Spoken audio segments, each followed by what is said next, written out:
नमस्कार, मी श्वेता. तुम्ही पाहताय न्यूज 18 लोकमत. सकाळचे 10 वाजतायत. महाराष्ट्र अनलिमिटेडमध्ये तुमचं स्वागत.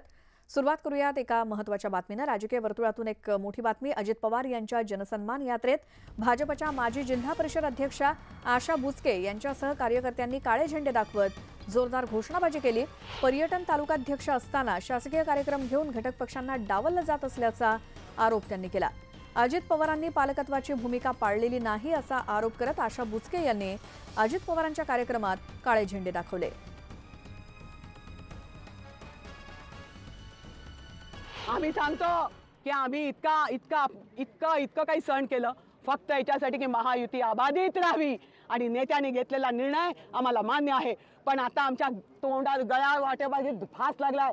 राज्याचे मुख्यमंत्री उपमुख्यमंत्री नेत्यांचा अपमान.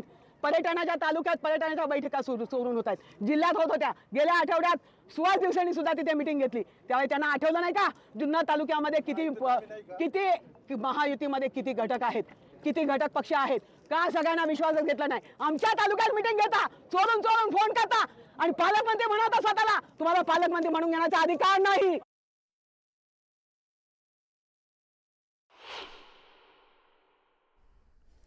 थेट जाऊयात. आमचे प्रतिनिधी रायचंद शिंदे आपल्या सोबत आहेत. रायचंद, आशा बुचके यांचा इतका राग का अजित पवारांवर?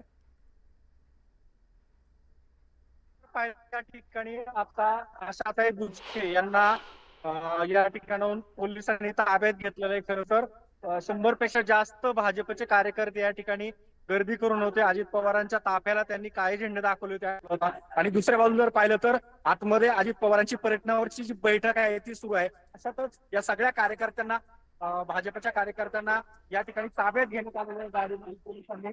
आपण पाहू शकतो माझ्या पाठीमागे अशा पद्धतीने सगळे कार्यकर्ते या ठिकाणी गर्दी करून होत आहे. यांना ताब्यात घेतलंय नारायणगाव पोलिसांनी. थोड्याच वेळामध्ये पोलीस त्यांना या ठिकाणी घेऊन जातील. हा सगळा फोर्स या ठिकाणी आपण जर पाहिलं तर पोलिसांचा मोठ्या प्रमाणात आहे. आणि अजित पवारांच्या या कार्यक्रमाला विरोध होत असताना पर्यटन तालुक्याची बैठक त्यांनी या ठिकाणी घेतली. खरं तर जनसंवाद यात्रा सुरू असताना अशा पद्धतीने बैठक घेणं कितपत योग्य आहे हा सुद्धा सवाल या निमित्ताने उपस्थित केला जातोय. खरं तर शासकीय कार्यक्रम असताना अशा पद्धतीने निमंत्रण देणं गरजेचं होतं, पण हे निमंत्रण दिलं गेलं नाही सर्व पक्ष नेत्यांना.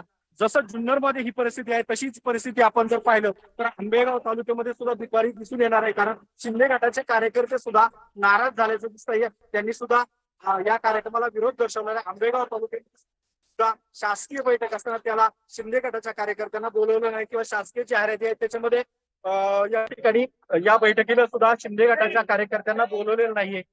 अशा पद्धतीने जर हा विरोध होत असेल तर जुन्नर आंबेगाव दोन्ही तालुक्यामध्ये या ठिकाणी विरोध होताना आपल्याला या ठिकाणी दिसून येत आहे.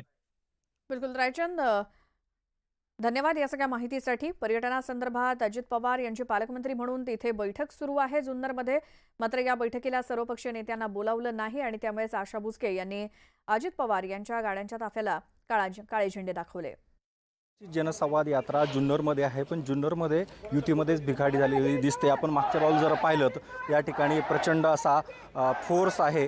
त्याचं कारणही तसं आहे, कारण पोलीस फोर्स असेल किंवा जुन्नर नगरपालिकेचा जो ताफा आहे तो सुद्धा आहे.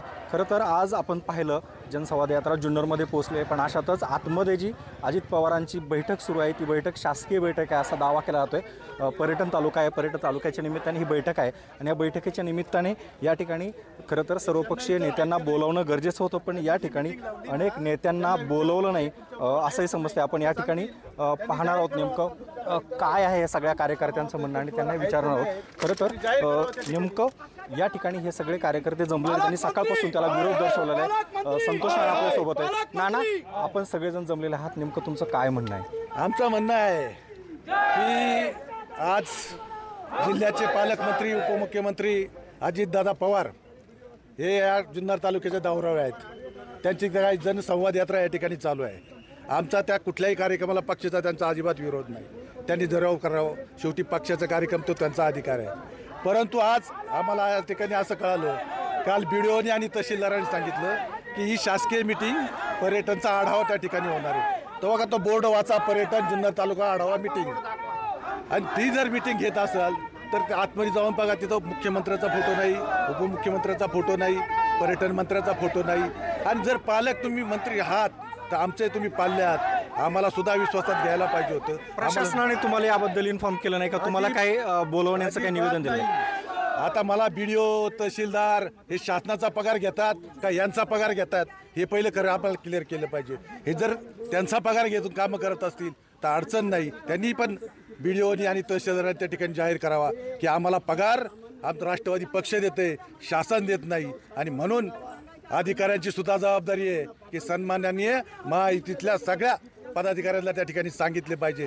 तुमची नुसती पाचकाची मीटिंग असती तर आम्ही या ठिकाणी आलो सुद्धा नसतं, आम्ही विरोध सुद्धा केला नसता. आणि त्या गोष्टीला आमचा अजिबात विरोध नाही. खरं तर अशा पद्धतीने काळे स्कार्फ घालून झेंडे दाखवून या ठिकाणी सगळा विरोध होते.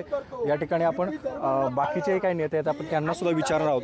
खरं तर या सगळ्या गोष्टीला या सगळ्या नेत्यांनी विरोध दर्शवलेला आहे. आपण या ठिकाणी काही महिला सुद्धा बसलेल्या आहेत, आपण त्यांना विचारणार आहोत नेमकं या सगळ्या महिलांचं काय म्हणणं आहे. खरं तर आशाताई बुचके या ठिकाणी या सगळ्याला विरोध करतात. अजूनही काही महिला आहेत, आपण त्यांना विचारणार आहोत काय नेमकं तुमच्या सगळ्या नेत्यांचं या निमित्ताने म्हणणं आहे. काय सांगाल तुम्ही? जुन्नर तालुका हा पर्यटन तालुका आहे. या ठिकाणी पालकमंत्री आज बैठक घेतात. ते सर्व गावातील सरपंचांना पर्यटन तालुक्याची बैठक पर्यटनाची बैठक आहे म्हणून आमंत्रित करतात. आणि एकीकडे पक्षाची मीटिंग असल्यासारखा कार्यक्रम आयोजित केलेला आहे. तर हा आहे